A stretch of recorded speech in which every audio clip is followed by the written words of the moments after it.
America, I'm Osei-Frimpong. I come to you live every Thursday, and today I'm giving you a special Monday episode because there was this notion out there that we can have a multiracial working class coalition because that's what Fred Hampton or Martin Luther King talked about. And you gotta understand that working class coalitions are inadequate because we make trash whites.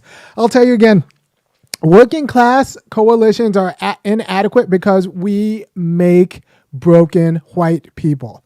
So if class were the only issue that divided race, that this may be a viable strategy. However, it's not just class, right? So you have to understand what Black Americans are Black Americans in response to a quality of whiteness that is kind of awful, right? So that's what unifies Black people in these United States, how to deal with the whites. Now we come to a different idea about what that looks like and how we should deal with the whites, but that's the problem that Black Americans face, how to deal with the whites. And that's the unifying characteristic. Right. So if you don't think, well, what is whiteness? Whiteness is the problem that Black Americans have to deal with. Right? So if you say there's no such thing as whiteness, you're saying there's no such thing as like the problem that Black Americans have to deal with. Right. So it's not just a matter of different ideology, like the way race marked different class positions, right? So different ideas of property ownership, not just different ideas of property ownership, but different entitlements regarding property ownership are going to be racialized. It turns out that white people treat white property owners differently than white people treat Black property owners. Just ask anyone who's ever been eminently domained and why, and who actually had their land confiscated and who actually had their land rights respected, right? Religious subjects. So there are white people treat white religious subjects differently than white people treat Black religious subjects. I mean, we know this because in white churches, they teach their flock that the world is good and just and how to pretty much rule over it. And in Black churches, they teach their flock of that you're never going to get justice on earth. You're going to have to just wait until you get in heaven. So just kind of suck it up, right? So there are... These ethnic identities are actually intra relations that then also posit an identity of an other, right? So you can't have, an ethnic identity that's just an intra relation, although it's sustained by intra relations, without it also positing an identity and being vulnerable to an identity of an other, right? So you can't have. There are like mutually reinforcing Black institutions that make Black identity, but they all have emerged in response, not in imitation, in response to the problem of having to deal with the whites, right? So, white, I'm going through the list. These are all going to be institutions of right that aren't going to be solved by merely class politics, right? So family members, right? So I also, in terms of religious subjects, I always forget, with the LDS Church, the Mormons, you don't get a more white American religion than the Mormons. Black people were just whole people within my lifetime. I think it happened in 1978. I was born in 77. So it happened in 1978 that Black people became whole people. So, and that's not something that just kind of lingers away. So the intra-relation between whites in their religion is going to be different than the interrelation between ethnic groups, right? And you're expecting white working class people to give up the benefits they get as property owners, as religious subjects, and as family members. I'll say that again. And now Yeah, family members. I mean, the history of the United States is a history of like, you go to South Carolina and you just see a bunch of like, black people and white people with the same names because they all have the same great granddaddies. But it turns out the white family member gets treated differently than the black family member. And that's just the history of the United States. And you're expecting white people to give up that, give up their preferential treatment as members of the same family. That's just not. Good luck. Good luck with that. I don't think it's going to be the case. I think you need to retrain the whites. If any of this is going, they need to be trained out of their bias with respect to how they treat black property owners versus white property owners. They need to be trained out of their bias with respect to how they treat black religious subjects relative to white religious subjects. Well, white religious subjects don't even treat Muslims like very well unless they're appropriately differential to the whites. So good luck with that, right? So, and you have to tell white people that they don't get to treat white family members differently than they treat, black people get to treat black family members, or white people treat black family members. So, like, in every stage, you're asking white people to give up an entitlement. And we haven't even gotten to race, class yet. But in every stage, property ownership, religion, and family, you're asking white people to give up a relative advantage. I think this could happen, but you're going to have to do a rather substantive cultural intervention on how they've been kind of reared to accept these entitlements as not problematic, right? And now we get to workers. There is occupational segregation, right? So you're asking the white working class to give up their relative power to leave their working class status in order to lift everyone, right? So, white people have daughters that they think, well, maybe they'll marry well, right? But you're talking about everyone getting a haircut. So the white people who want their daughters to marry, six-figure white guy, you're telling them that, like, no, actually, that we're gonna give those six-figure white guys a haircut, so that there are going to be more people who make high five figures, and that's going to be better. No, like, they are going to bet that, like, their kid can marry well, right?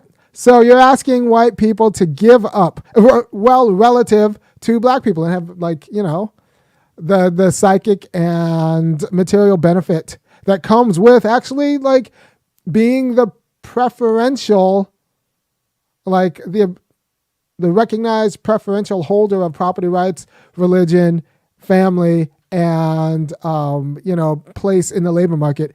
And you're asking white people to give up all of that for the sake of working class solidarity. I mean, good luck. Good luck. Legal subjects. I'm still of the opinion that white women have absolutely no idea. Like, they are so far removed from the criminal justice system that they, like, and it's linked into their identity as white women, that, like, they have no idea about the offals of the criminal justice system. And so you're asking them to give up their privileged place in the criminal justice system, a privileged place that makes it pretty much impossible for them to get arrested unless they, like I said before, you get caught, like, snorting cocaine off of a policeman's gun, like a policeman's badge, while reaching for his gun. It's pretty much impossible for white women to get arrested. You're asking them to give that up, and like, for the sake of working class solidarity. This is the picture of, like, we just don't arrest white women, right? So they're not going to give that up. I don't think so. I don't think they're going to give it up when it comes to it. I think they'll talk about being in a working class coalition, and that's fine. But then in a pinch, they'll lean on their whiteness. This is like your white teachers, right? Like, your white teachers in the public schools will talk about being, like, woke, and talk about being like, we just treat everyone the same. And yet in a pinch, turns out little white girls do very well in school and nobody else does because they play favorites. Your little white teachers play favorites. So in a pinch, I do not trust them.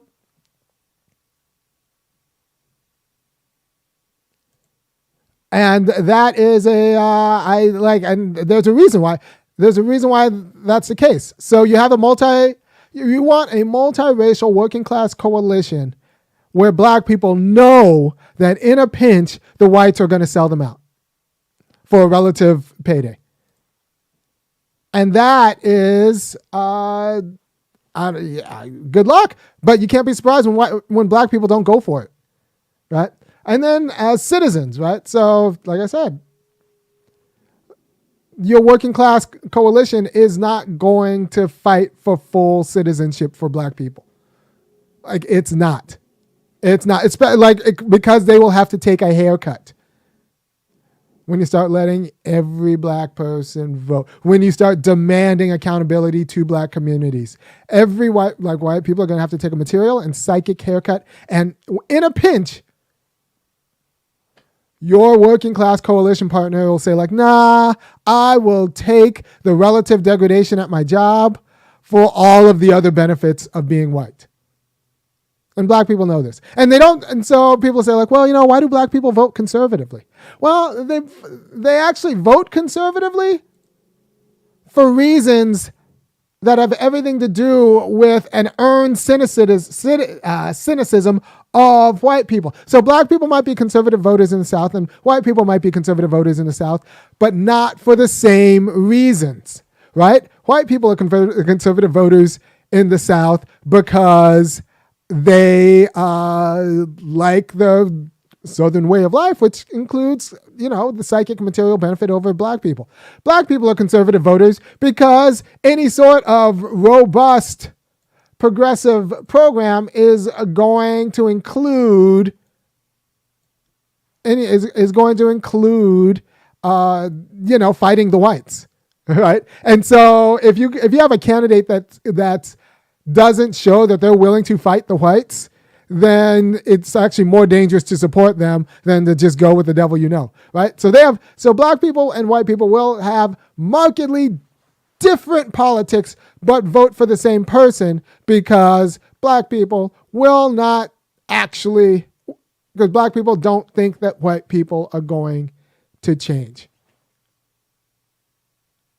And they have a reason, right? So imagine you try to go to a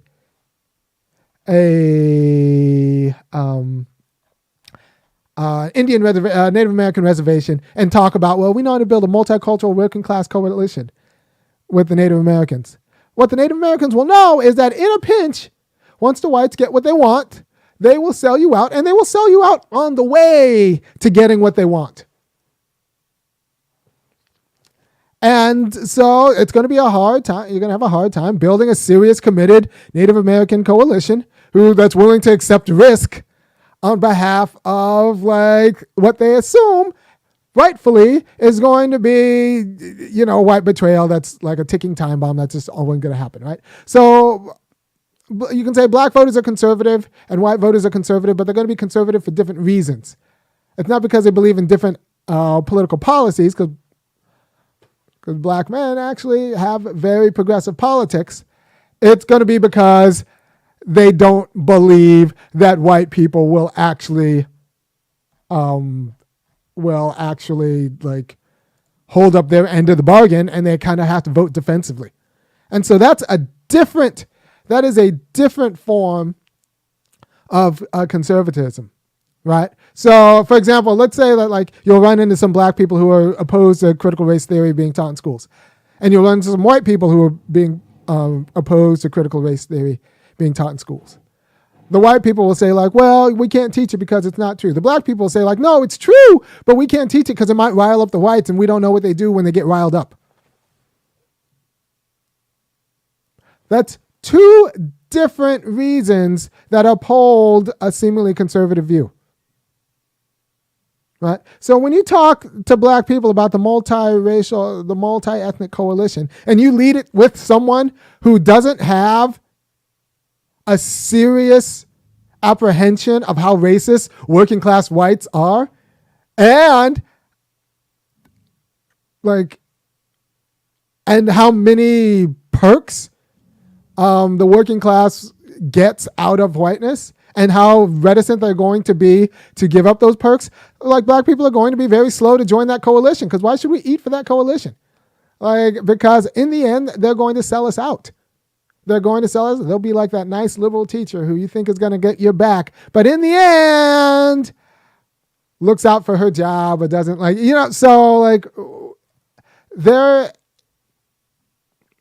So your class coalitions aren't as strong as you think they are because the whites are broken.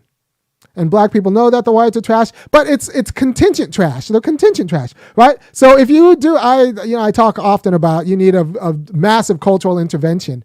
And it's going to feel invasive because they pretty much need to take the whites under cultural receivership in order to recalibrate their religion, their conception of property rights, their conception of family duties and entitlements, their conception of civil society, and which includes like labor unions and organizing, and their conception of citizenship. And you need all of that in order to uphold the working class politics that the white working class pretends that they want. Then, like, if you do all of that other work, then you'll get like the better world. But this idea that you'll have a working class coalition with the whites that will secure justice for black people without actually changing the whites regarding how they conceive of property, family, religion, like it's nonsense. And black people know it's nonsense. So they're going to be a little bit slow to join your coalition. They're going to be a little bit slow to join your coalition. I don't know how else to tell them that, but there's a lot of money in pretending that a working class coalition will happen. And then, people say like, well, Fred Hampton believed in a working class coalition. Yeah, I think we have the Fred Hampton that white progressives want, right? Because, you see the movie and it'll be like, well, Fred Hampton was organizing with poor whites against the cops. You really think that when it came down to it, poor whites were going to not choose the cops? You really think that's the case? Poor whites aspire to be not poor whites. They don't aspire to be not poor. They don't aspire to be under black community control or to share power with black people. They just aspire to not be poor whites. So I don't really know. I don't know what you're talking about. But what you should take seriously is that the black people who don't trust working class coalitions, multicultural working class coalitions, don't do so out of ignorance. They do so out of knowledge. They don't take them seriously for the same reason white people didn't take Marianne Williamson seriously. They do so out of knowledge. We know the whites better than the whites know themselves. So all of you white leftists who say that, like, well, working class, it can be a multiracial working class coalition. And you think you can do that without some sort of massive cultural intervention about concerning how whites consider themselves? Like, you are foolish and you're wasting a lot of people's time. By the way, if you support anything I'm doing, go ahead and go to www.funkyacademic.com and kick in $5, $15, or $50 a month, because what I'm doing is actually really important. I'm telling you the truth. You send Bernie down to South Carolina a third time, you know what will happen? He will lose even worse. Right? Not because people don't agree with his ideas, but because they know that the whites are broken, and any coalition where success depends on the whites as they are is going to flounder. Like this is what happened with the New Deal, right? Where they left out black people in order to negotiate. Whites left out black people in order to negotiate for better labor organizations. That's what's going to happen in many ways, because we're just not serious about how we culturally reproduce broken whites. If we got serious about how we culturally reproduce broken whites, If we got serious, like where race is the variable, if we got serious about like we need to actually do serious interventions about the white church, the white family, the white conception of property, how whites conceive themselves as legal subjects, because in all of those institutions, they conceive themselves as having power over the blacks. Tacitly. Right? And they don't see themselves as being subordinate to black people in power. So, and they don't like that. So unless you're going to work on that and get rid of the cultural entitlements to avoid sharing power, you need a culture to uphold working class politics. You think you can have trash white culture with good working class politics?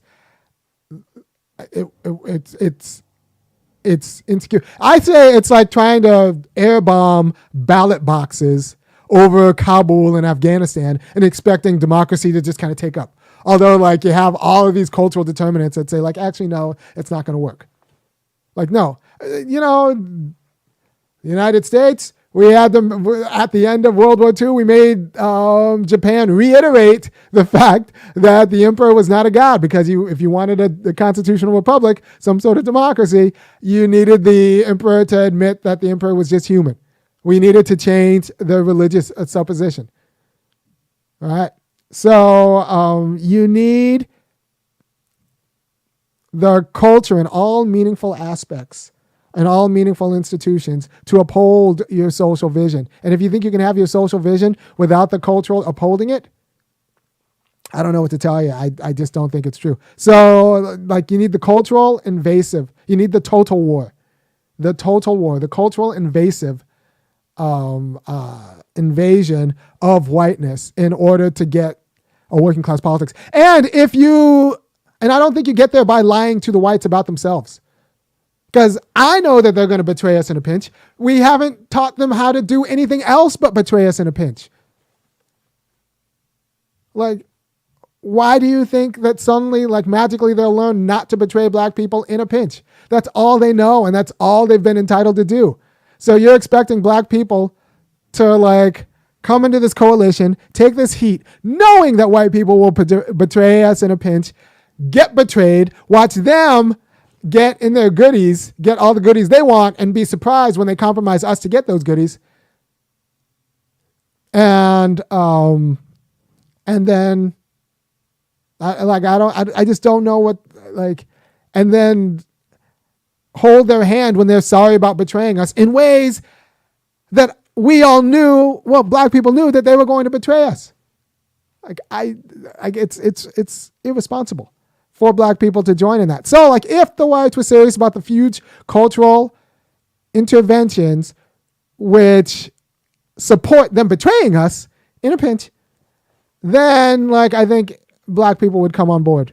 But until that time, it's always like I'm very suspicious of white multicultural working class coalitions that pretend that the whites we make through our culture, our American culture, aren't trash. We make trash whites. If you want a better politics, we need a cultural invasion that stops making trash whites. Right? And I think you do this through compulsory education, because compulsory education is, in media, compulsory education is where you teach people things that they don't want to learn.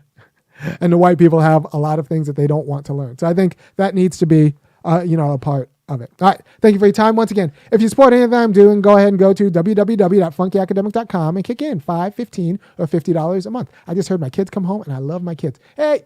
All right. So I will see you Thursday talking about something completely moderately different.